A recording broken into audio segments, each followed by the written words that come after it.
Вот у нас уже очертания дорожки, прокопали основу. Вот она вот так у нас пойдет и в огород.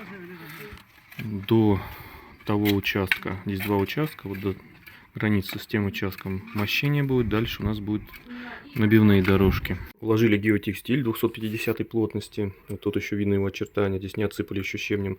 В основном отсыпано уже щебнем, сначала крупным, фракции 20-40, 10 сантиметров, и 10 сантиметров отсыпана фракция 5-20.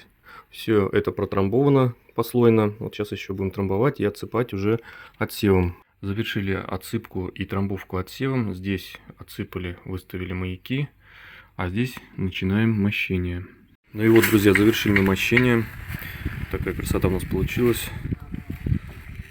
Дальше у нас идет набивные дорожки. Сейчас ребята устанавливают пластиковый бордюр и занимаются посевным газоном.